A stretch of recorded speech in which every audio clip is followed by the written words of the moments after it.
नमस्कार, hot seat में आपका स्वागत है। बिहार की चुनावी भिड़ंत अब अपने निर्णायक चरण में पहुंच गई है। आज की तारीख में भी दोनों ही गठबंधन अपनी अपनी जीत का दावा कर रहे हैं। हमारी हॉट सीट पर आज वो व्यक्ति जिसने 2005 के विधानसभा चुनाव में अपने आप को एक बहुत बड़े किंग मेकर के रूप में प्रस्तुत किया था। 2014 के लोकसभा चुनाव में उसी व्यक्ति ने देश की राजनीति में एक नया भूचाल सा खड़ा कर दिया था। आज अगर एनडीए की जीत होती है तो बहुत बड़ा दारोमदार, बहुत बड़ा कारण उस व्यक्ति की खुद की परफॉर्मेंस भी हो सकती है। केंद्रीय मंत्री और लोक जनशक्ति पार्टी के अध्यक्ष रामविलास पासवान हमारे खास मेहमान हैं।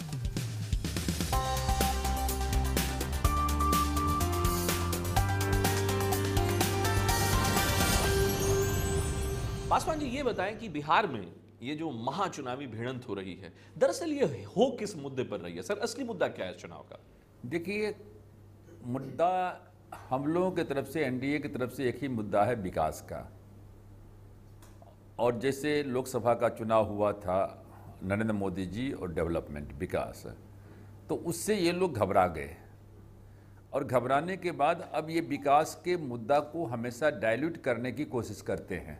तो ये लोग कोशिश कर रहे हैं कि विकास के मुद्दा से कभी रिजर्वेशन की बात करना शुरू कर देंगे, कभी गौ मांस की बात करना शुरू कर देंगे। कौन कर रहा है सर ये सब बातें? क्योंकि ये कर रहा है नीतीश कुमार, लालू यादव और सोनिया गांधी। ये नीतीश कुमार, लालू यादव कर रहे हैं कि ये एनडीए गठबंधन कर रहा है? ये नहीं। देखिए, रिजर्वेशन का जहां तक सवाल है जी, प्राइम मिनिस्टर को इतना दूरी तक आगे कहना पड़ा कि मैं इसके लिए जान की बाजी लगा दूंगा। धर्म के उन्होंने तो ये कहा सर कि मैं पिछड़ों के कोटे को मैं किसी धर्म विशेष के फेवर में नहीं जाने दूंगा। देख, आपको मालूम है कि प्रमोशन में रिजर्वेशन को रोकने का काम किसी ने किया तो मुलायम सिंह यादव, लालू यादव, नीतीश कुमार ने किया।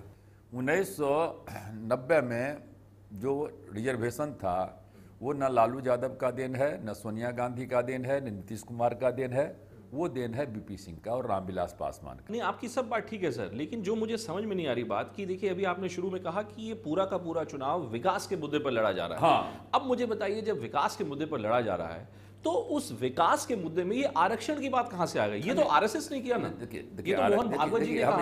एक बात कहते हैं। हाँ, ये भागवत जी ने कहा, ये बात सही है। आपका बात, देखिए, आपका बात सही है कि आरएसएस ने कहा, भागवत जी ने कहा। भागवत जी का जो कंटेंट था वो भागवत जी का कंटेंट था हार्दिक पटेल को लेकर के। तो यदि आप कहते हो कि पटेल को रिजर्वेशन दिया जाए, जो इंटरनेशनली भी बहुत साउंड है, तो फिर रिजर्वेशन का कोई मतलब नहीं रह सकता जाता है। ऐसे लोगों को रिजर्वेशन नहीं देना चाहिए। और यदि मानते हैं, भागवत जी कहते हैं कि ऐसे लोगों को रिजर्वेशन देने के पहले विचार करना चाहिए, तो उसमें हमको कोई आपत्ति नहीं। लेकिन वो तो कुछ और कह रहे हैं। क्या वो ये कह रहे हैं सर, या वो कुछ और कह रहे हैं? एक मिनट है।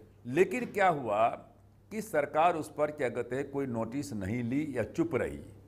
जो चुप रही तो इसको इन लोगों ने, भागवत, प्राइम मिनिस्टर का स्टेटमेंट नहीं आया, उसके 2 दिन के बाद अमित शाह जी का बयान आ गया कि नहीं, रिजर्वेशन क्या कहते हैं कि जारी रहेगा, इसमें कोई इफेक्ट नहीं है। 10 दिन हो गए, ऑर्गेनाइजर में छपा, भागवत जी ने एक बार नहीं 3 बार उन्होंने कहा इस बात। आप देखिए, दोनों चीज तो आप ही कंट्राडिक्टरी बोल रहे हैं। मैं कैसे कॉन्ट्रडिक्टरी? कंट्राडिक्टरी एक बात बोल रहे हैं कि आप कह रहे हैं कि जब विकास का मुद्दा था तो इसमें उलझ क्यों गए? बिल्कुल। और आप फिर आप कहते हैं कि आपने 10 दिन के बाद कंट्राडिक्शन दिया। नहीं, मैं तो इसलिए, चूंकि ये तो मुद्दा आरक्षण का, मैं कह रहा हूं किसने पैदा किया? क्यों? ये मुद्दा तो देखिए, बात तो पूरी आरएसएस सरकार नहीं है ना। अब लेकिन आरएसएस अगर सरकार नहीं होती, मान लीजिए, तो क्या प्रधानमंत्री जो पिछले 2 दिन से सर लगातार बोले जा रहे हैं इस आरक्षण को लेकर, वो हवा में नहीं बात कर रहे हैं? देखिए, कंट्राडिक्टरी आप कर रहे हैं। कैसे? कि यदि आरएसएस क्या सरकार रहती तो प्राइम मिनिस्टर ने क्यों कहा था, जगत है कि हमारी जान चली जाएगी लेकिन आरक्षण को जाने नहीं देंगे? प्राइम मिनिस्टर ने यह क्यों कहा कि हमारी जान चली जाएगी लेकिन मैं किसी धर्म विशेष को आरक्षण नहीं लेने दूंगा? ये धर्म की इसमें कहां से बात आ रही है? इसका मतलब प्रधानमंत्री ने भी तो देखिए कहीं ना कहीं वो भी तो गोल पोस्ट को शिफ्ट कर रहे हैं सर। एक मिनट देखिए क्या है, हम उस विवाद में हम नहीं जाना चाहते हैं। नहीं, पासवान जी, देखिए, मैं इससे आपसे पूछ रहा हूं सर, देखिए, आप इतने बड़े नेता हैं, मैंने आपका पॉलिटिकल करियर इतने वर्षों से मैं देख रहा हूं, आप दलितों, दबे कुचले लोगों के आप इतने बड़े नेता के रूप में आप उभर कर आप बिहार से आप निकले हैं, एक ऐसे नेता के स्वरूप में सर, इसलिए मैं आपसे जानना चाहता हूं कि जब कोई ऐसा, चाहे वो भ्रम फैलाने वाली बात हो या न हो, जब कोई ऐसा बयान आता है कि भाई आरक्षण को लेकर एक नई सोच अपनाई जाए, मैं आपसे यह पूछ रहा हूं, क्या वो कथन वाजिब है कि नहीं है, ये मुझे बताइए सर। जो लोग आरक्षण की वकालत कर रहे हैं तो जब उन्होंने मुलायम सिंह यादव को अपना नेता माना, तो मुलायम सिंह यादव ने जो आरक्षण में, प्रमोशन में रिजर्वेशन, जो वीकर सेक्शन की आप बात कर रहे हैं, देखिए एक होता है मंडल कमीशन का रिजर्वेशन, एक है शेड्यूल कास्ट शेड्यूल ट्राइब्स का रिजर्वेशन। ठीक। शेड्यूल कास्ट शेड्यूल ट्राइब्स का रिजर्वेशन कॉन्स्टिट्यूशनल है, उसको कोई खत्म कर भी नहीं सकता है, कभी कोई चाहे भी तो नहीं कर सकता है। लेकिन ये दोनों नेता नीतीश कुमार, क्या कहते हैं, लालू यादव, ये जानते हैं कि मुलायम सिंह यादव ने प्रमोशन में रिजर्वेशन को पास होने के लिए नहीं दिया बिल को, और कल भी पास होने नहीं देंगे, तो क्यों इन्होंने अपना नेता माना उसको? उस पर कोई सवाल नहीं पूछता है। तो आपका यह आरोप है कि दरअसल मुलायम सिंह यादव, हाँ, जो कि अब तो खैर उस गठबंधन के मुखिया नहीं है। नहीं, लेकिन गठबंधन इनका तो है ही ना। गठबंधन उनका है आपके मुताबिक? बिल्कुल गठबंधन इनका है। क्यों मुलायम सिंह जी तो देखिए नीतीश कुमार जी को धोखेबाज वो कहते अलग, हैं। देखिए वो कहते अलग तो बात है। धोखेबाज हैं, उनसे दूर रहना चाहिए। वो अलग बात है, लेकिन ये लोग महागठबंधन जिनका था विलय नहीं किए हैं, लेकिन इन्होंने डिसोन तो नहीं किया कि हमारा अध्यक्ष नहीं है। नहीं, मैंने देखिए नीतीश कुमार से मैंने बड़े स्पष्ट शब्दों में पूछा था जब मैंने उनका इंटरव्यू किया। उन्होंने कहा कि फिलहाल मुलायम सिंह यादव से हमारा कोई लेना देना नहीं। फिलहाल क्यों? क्यों सब फिलहाल क्यों? मतलब आगे आपके मुताबिक आगे हो सकता है? नहीं, हमारा मुताबिक है कि हैं तीनों एक ही हैं। तीनों एक ही हैं। तीनों एक ही हैं। लेकिन सर मुझे ये बताइए कि बात जो मैं उठा रहा था आपसे वो ये थी कि सरकारी नौकरियों में प्रमोशन में रिजर्वेशन की एक बात है, मैं ये पूछ रहा था कि प्रधानमंत्री जो अब धर्म को इसमें बीच में ले आए हैं, धर्म कैसे बीच में आ गया? बात तो सिर्फ जातिगत रिजर्वेशंस को लेकर थी। बात तो सिर्फ ये थी कि भाई क्या पिछड़े जातियों का जो रिजर्वेशन है, एक जो डर की एक जो परसेप्शन बन गया था कि बीजेपी उसको हटाने की बात कर रही है, उस पर रीथिंक की बात कर रही है। आप कह रहे हैं रीथिंक की कोई जरूरत नहीं है, मानता हूं मैं, बिल्कुल। लेकिन मोदी जी ये क्यों कहते हैं कि मैं किसी और धर्म के व्यक्ति को रिजर्वेशन इस कोटे में से जाने नहीं दूंगा, क्योंकि वो तो किसी ने बात ही नहीं की थी सर। हाँ, उन्होंने ठीक कहा ना। सपोज कर लीजिए कि वो इसको पोलराइज करने का प्रयास नहीं कर रहे हैं। एक मिनट, सपोज कर लीजिए कि डिमांड हो रहा है कि जैसे दलित मुस्लिम हैं उनको रिजर्वेशन दिया जाए, मांग हो रही है कि जो दलित क्रिश्चियंस हैं उनको भी रिजर्वेशन दिया जाए। ये दो बहुत पॉपुलर डिमांड है, और खास करके जो दलित क्रिश्चियन को रिजर्वेशन मिलना चाहिए, ये तो उनके चर्च ने भी कर दिया, बिशप ने भी कर दिया, जो फादर्स हैं उन सब लोगों ने कर दिया। मुस्लिम वाला में रिजर्वेशन मिलना चाहिए दलित मुस्लिम को, इस पर मुस्लिम समुदाय में कंट्रोवर्सी है, और मुस्लिम समुदाय के लोग ये कहते हैं कि नहीं, हमारे यहाँ चूंकि कास्ट सिस्टम नहीं है, अनटचेबिलिटी नहीं है, इसलिए दलित मुस्लिम को रिजर्वेशन का देने का कोई प्रश्न नहीं उठता है।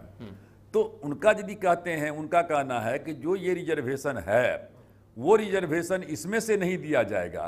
रिजर्वेशन जो है वो संविधान का जो सुप्रीम कोर्ट ने कहा कि संविधान का जो बिल्कुल स्ट्रक्चर है, फंडामेंटल स्ट्रक्चर है, उसमें आप चेंज नहीं कर सकते हैं।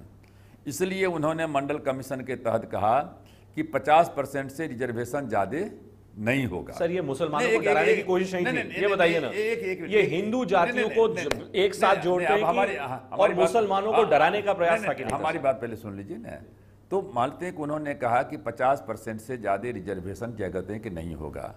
अभी 27% बैकवर्ड क्लासेस के लिए रिजर्वेशन है, और 15% रिजर्वेशन शेड्यूल कास्ट के लिए है, और 7.5% रिजर्वेशन शेड्यूल ट्राइब्स के लिए। तो फिर वो ये क्यों कहते हैं कि नीतीश जी जो है कि निकाल लेंगे इसमें से? एक मिनट, जबकि वो जानते हैं कि नीतीश जी नहीं कर सकते ऐसा काम। तो ये मानते हैं कि 49% रिजर्वेशन क्या कहते हैं कि ऑलरेडी क्या कहते हैं कि है।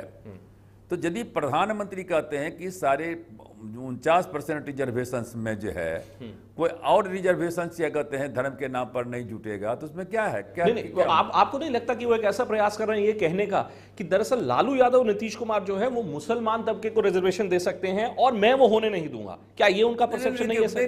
रिजर्वेशन आप तभी, रिजर्वेशन का आधार तभी बनता है, रिजर्वेशन के लिए जो दो शब्द है, रिजर्वेशन के लिए धर्म शब्द नहीं है जी। रिजर्वेशन के लिए शब्द है कि those who are politically, those who are educationally, जो सामाजिक एंड शैक्षणिक है ना, सोशली एंड एजुकेशनली जो बैकवर्ड है, समझने के। तो सामाजिक और शैक्षणिक दृष्टिकोण से जो बैकवर्ड है उनको रिजर्वेशन मिलना चाहिए।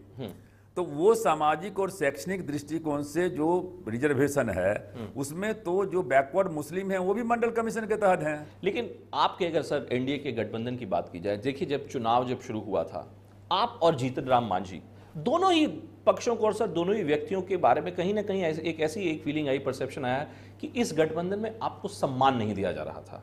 क्या वो फीलिंग अब खत्म हो चुकी है सर? देखिए सबसे बड़ी बात है कि एक होता है कि घर का मेंबर, एक होता है न्यू एंट्री, हम बतलाते हैं जी। तो रामविलास पासवान ऑलरेडी घर के मेंबर थे, समझने के। तो आपके मान लेते हैं घर में एक सदस्य आ गए हैं और दूसरा सदस्य आने वाले हैं, तो स्वाभाविक दोनों मिलकर करेंगे कि नहीं। लोकसभा के चुनाव में रामविलास पासवान और उपेंद्र कुशवाहा जी आ गए थे मानने के। उसके बाद क्या कहते हैं कि नीतीश कुमार ने क्या कहते हैं कि इनको जो है जीतन राम मांझी जी को ये समझ करके कि महादलित हैं, इनके पास में शायद अकल नहीं है, इन्होंने मुख्यमंत्री बना दिया। जब इन्होंने स्टैंड लेना शुरू कर दिया है या तो उसके बाद क्या कहते हैं कि उन्होंने जो है सो इनको त्रस्त किया, हटा दिया। हटाने के बाद जब इनको हटाने की प्रक्रिया शुरू हुई तो सबसे पहले रामविलास पासवान ने कहा कि हम दोनों भाई हैं। यानी आप दोनों अब एक साथ हैं? नहीं, एक साथ ही नहीं है बल्कि एक परिवार के हैं। एक परिवार के हैं अब आप दोनों, मतलब जो कहीं ना कहीं जो शिकायती भाव था जो कुछ नहीं दोनों के बीच में, वो सब अब खत्म हो चुका है। था भी नहीं। आपने असल में दो चीज है ना कि एक पानी है, तो पानी को आप कहिए तो कोई आदमी कहेगा ऊपर से आधा गिलास पानी है, खाली है, नीचे से कहेगा कि आधा गिलास भरा हुआ है। आप दो तलवार जो कहते हैं कि एक बयान में दो तलवार, अरे दुश्मन से जब युद्ध करेगा लोग तो दो तलवार आएगा तो उससे फायदा होगा कि घाटा होगा।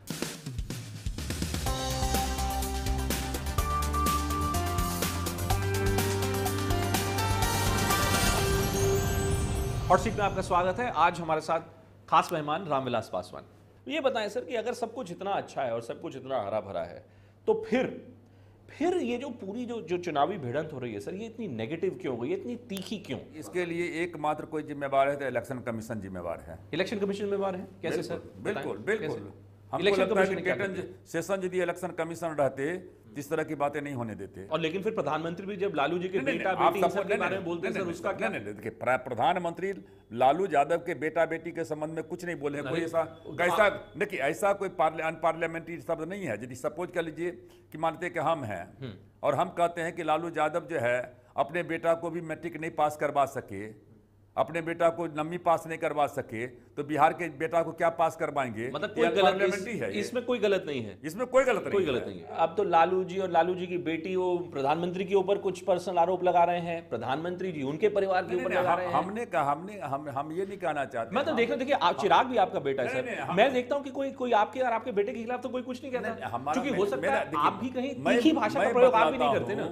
इसलिए नहीं होता। इलेक्शन कमीशन को कोड ऑफ कंडक्ट पता नहीं, हमारे समझ में कोड ऑफ कंडक्ट बना हुआ है। इलेक्शन कमीशन को कोड ऑफ कंडक्ट के मुताबिक चलना चाहिए। इलेक्शन कोई भी आदमी करता है उसके खिलाफ में बोलता है तो उसके खिलाफ में पूछना चाहिए। तो फिर मुझे ये बताइए सर, आप कहते हैं कि इलेक्शन कमीशन को एक पावरफुल बॉडी के रूप में ऑपरेट करना चाहिए, लेकिन जब दादरी जैसी घटनाएं होती हैं, जब एक किसी व्यक्ति को पीट कर मार दिया जाता है, उस प्रकरण में भी सर हम देखते हैं कि जो देश की सरकार है वो बड़े लंबे समय तक इसको चुप्पी बनाए रखती है। कहा जाता है कि प्रदेश सरकार की पूरी गलती है, प्रदेश सरकार उसका जवाब। मैं भी इस बात को मानता हूं। आप भी इस बात को मानते हैं? मैं भी मानता हूं कि ये पूरा का पूरा ये राज्य सरकार का मामला था और राज्य सरकार ने अपनी नालायकी को छिपाने के लिए केंद्र सरकार के ऊपर में। लेकिन सर केंद्र सरकार के तो लोग गए ना, महेश शर्मा आप ही के देखिए, कल्चर मिनिस्टर है, संगीत सोम बीजेपी के विधायक हैं। एक मिनट, महेश शर्मा गए या कौन गए, स्टेट गवर्नमेंट ने क्यों नहीं मुकदमा किए? स्टेट गवर्नमेंट तो फिर एफआईआर लॉन्च हुई तो हो गया, तो उनके बाद में लॉन्च हुई। इसमें बीजेपी को क्या जिम्मेदार नहीं मानते क्या सर? हम बतलाते हैं एक बात कि यदि कोई आदमी कोई मिनिस्टर हो या रामविलास पासवान हो, यदि हम कोई क्या कहते हैं गलत काम करते हैं, स्टेट गवर्नमेंट को पूरा अधिकार है कि हमको गिरफ्तार करे। लेकिन सर आप जब एक नेता होते हैं, जब आप मंत्री हैं सर, कुछ जिम्मेदाराना बयान देने चाहिए ना सर। मतलब आप अगर कंप्लीटली कह दें कि मैं तो ये मेरी जिम्मेदारी नहीं है। आप हमको बताइए कि मुजफ्फरनगर में दंगा हुआ था और राहुल गांधी ने कहा कि इसमें पाकिस्तानी एजेंट स्पाइज काम कर रहे हैं, ये जिम्मेदाराना बयान था? बिल्कुल गलत था। मैं ये पूछ रहा हूं सर आपसे, आप मुझे बताइए कि आप ये मानते हैं कि नहीं कि मौजूदा सरकार में जिस परिवेश में बिहार में जो चुनाव हो रहा है, पूरे देश में ये इंटॉलरेंस का माहौल क्यों? देखिए हर पार्टी, देखिए हर, चाहे लेखक हो, चाहे जर्नलिस्ट हो, चाहे जो भी हो, चाहे पॉलिटिशियन हो, कहीं ना कहीं उनका एक क्या कहते हैं कि अलाइनमेंट रहता है, आइडियोलॉजिकली कहिए, पॉलिटिकली कहिए, कहीं ना कहीं रहता है। तो कोई भी सरकार कांग्रेस की सरकार होगी और जो बीजेपी माइंडेड होंगे तो 10 को इस्तीफा दे दे, तो उसका मतलब पूरा का पूरा तो सब अलाइंड है आपके मुताबिक? ये जो अलग, देखिए जितने राइटर्स जो दे रहे हैं सब, जितने राइटर नहीं, जितने राइटर की बात मत कहिए, जितने सारे राइटर ने इस्तीफा दे दिया। नहीं मैं कह रहा हूं जितने लोगों ने दिया, हमारा जितने लोगों ने दिया, आपको बताया वो सब अलाइंड है पॉलिटिकली। हमारा कहने का मतलब सिर्फ इतना ही है। सबसे बड़ी बात है कि अच्छा, राइटर इस्तीफा भी देते हैं और कहते हैं नरेंद्र मोदी जी हमारे यहाँ चले, हम हमसे आगे कहेंगे तो हम उसको वापस भी दे देंगे। मतलब पॉलिटिक्स हो रहा है उस तब हम पॉलिटिक्स शब्द का, हम राइटर्स के लिए और इन लोगों के लिए पॉलिटिकल शब्द का हमने कहा कि बहुत आदमी को आइडियोलॉजिकली कमिटमेंट होता है, हो सकता है उनके दिमाग में हो कि साहब ये क्या कहते हैं कि हमारे आइडियोलॉजी के खिलाफ में बात है। हो सकता है कि हमको लगे कि नहीं, जो चीज़ आपके लिए आइडियोलॉजिकली खिलाफ में है वो हमारे लिए क्या कहते हैं कि आइडियोलॉजी है, तो इसलिए उसको इशू बनाना हमको लगता है कि सही नहीं है। क्या ये चुनाव एक प्रकार से नरेंद्र मोदी जी ने अपने ही गले के इर्द गिर्द अपनी इमेज का रेफरेंडम नहीं बना दिया है? मैं इस बात को नहीं मानता हूं कि ये चुनाव नरेंद्र मोदी वर्सेस क्या कहते हैं कि नीतीश कुमार वर्सेस नरेंद्र मोदी हुआ। पासवान बनाम नीतीश कुमार तो नहीं है सर। नहीं, ये चुनाव विकास बनाम विनाश का है। विकास बनाम विनाश का है, बिल्कुल। जहाँ पे विकास की मूर्ति नरेंद्र मोदी विकास की मूर्ति है और विनाश की सोनिया गांधी, ये त्रिमूर्ति जो है, ये तीनों जो है ग्रुप एक साथ मिल गए हैं। तो जैसे होता है कि जब बाढ़ का पानी आता है तो सांप बिच्छू सब एक साथ मिल जाता है, तो वो मिल करके जो है लड़ाई लड़ रहे हैं। चलिए पासवान जी, आपने हमारे सभी सवालों का जवाब दिया, आपका बहुत बहुत धन्यवाद सर। Thank you.